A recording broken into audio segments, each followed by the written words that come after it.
안녕하십니까, 알림이 황희두입니다. 이번에 준비한 소식은 바로 조국 전 법무부 장관 관련된 내용인데요. 방금 전 조국 전 장관님 오늘 오전에 SNS를 보면 조선일보에 정말 끔찍한 만행이 또 드러났습니다.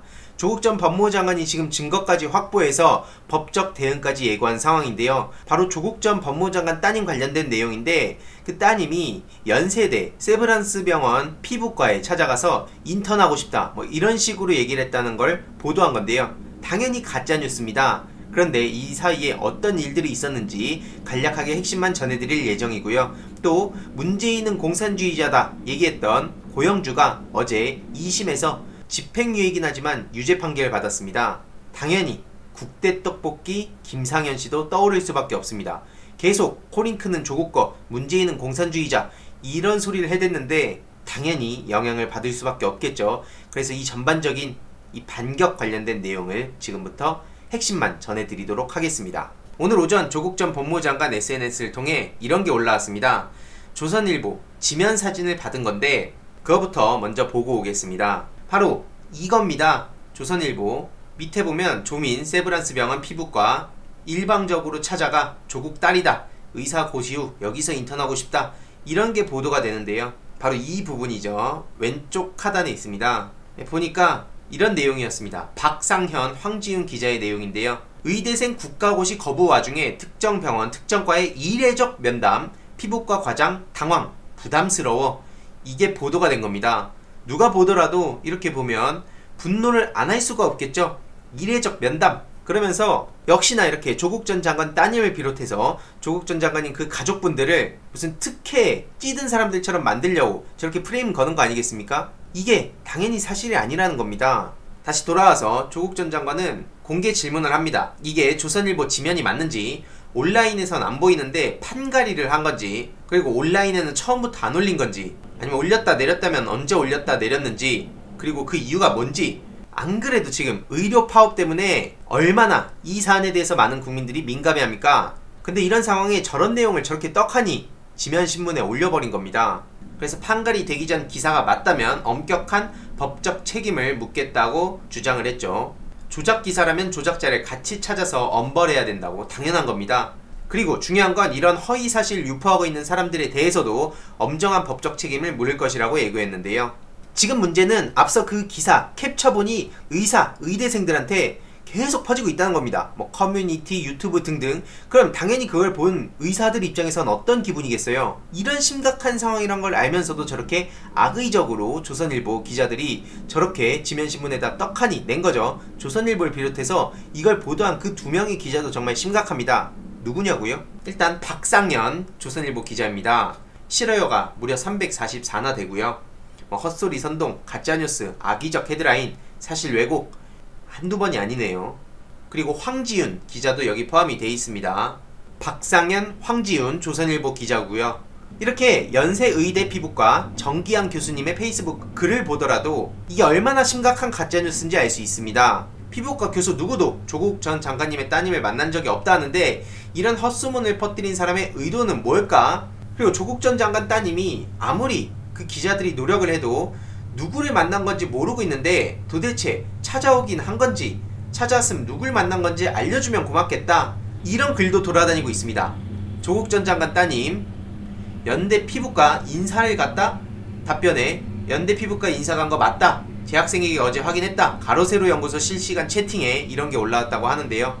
그래서 계속 그걸 명분으로 저렇게 퍼뜨리는 게 아닌가, 이런 생각이 듭니다. 이것도 조금 더 찾아보고 어떻게 처음에 시작이 됐고, 그리고 어떻게 전개가 됐고, 이걸 퍼뜨린 사람들이 또 누구고, 이런 전반적인 내용 추후의 소식도 계속 전해드리겠습니다. 그리고 아주 중요한 소식인데요. 오늘자 조선일보 종이신문 원본을 확보했다는 겁니다. 한마디로 증거를 확보했다는 거죠. 그래서 조선일보 및 그 두 기자한테 엄중한 법적 책임을 묻겠다고 이렇게 예고를 했습니다.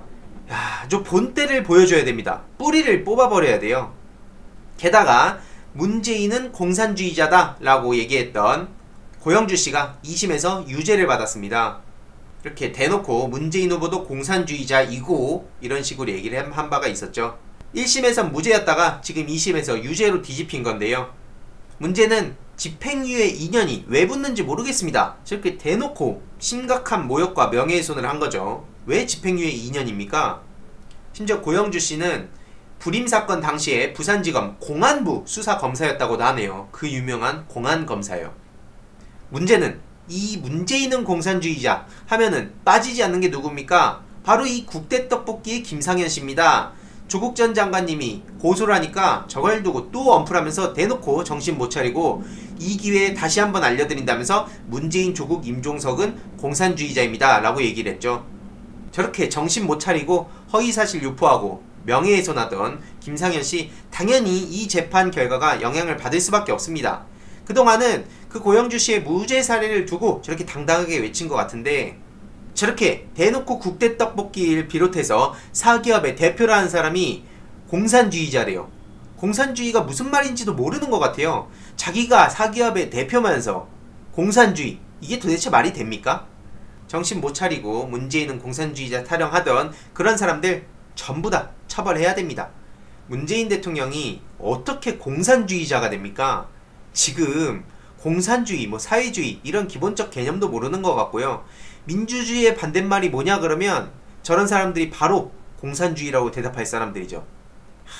참 진짜 뭐라 할 말이 없습니다. 그렇지 않습니까? 그래서 이렇게 당당하던 김상현 씨 소송 결과 어떻게 되는지 너무나 궁금한데요. 당연히 처벌받아야죠. 문재인 대통령께서도 어마어마한 싸움을 하고 계신 것 같습니다. 보수 언론, 진보 언론 할 거 없이 공중파, 검찰, 진보단체, 재계, 극우단체, 노조, 야당, 종편, 내부 적폐, 군부, 이 험난한 길을 걸어가고 계신 문재인 대통령님을 정말 격하게 응원하고요. 특히 이 검찰에서 저렇게 작년 이맘때쯤에 조국 전 장관님과 그 가족분들을 건드렸던 이유가 바로 뭐겠습니까?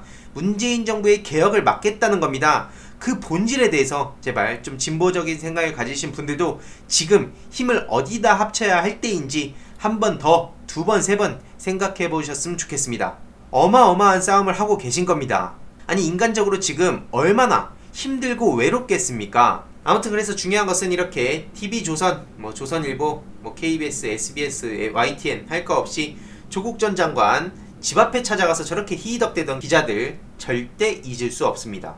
이렇게 하나하나 따박따박 시간이 걸릴지라도 하나하나 따박따박 바로 잡아가겠다는 그 조국 전 법무부 장관을 보면서 응원을 안 할 수가 없죠. 검찰개혁을 넘어 이제는 언론개혁까지 이 적폐들과의 최전선에서 이렇게 싸움하는 조국 전 장관님 보면 늘 얘기하지만 정말 대단하신 것 같습니다. 아무튼 그래서 오늘의 결론, 조선일보의 정말 그 추악한 그런 가짜뉴스 증거 딱 걸려서 조선일보를 비롯해서 그 2명의 기자 법적 대응을 예고한 상황이고요. 이건 시작이다. 그리고 조국 전 장관 따님 관련한 가짜뉴스, 혹시라도 주위 분들이 그런 얘기를 한다면 바로 반박을 해주십시오.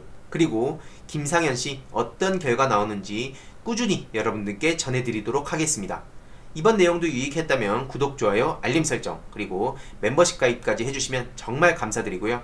주위에도 널리 공유 부탁드리겠습니다.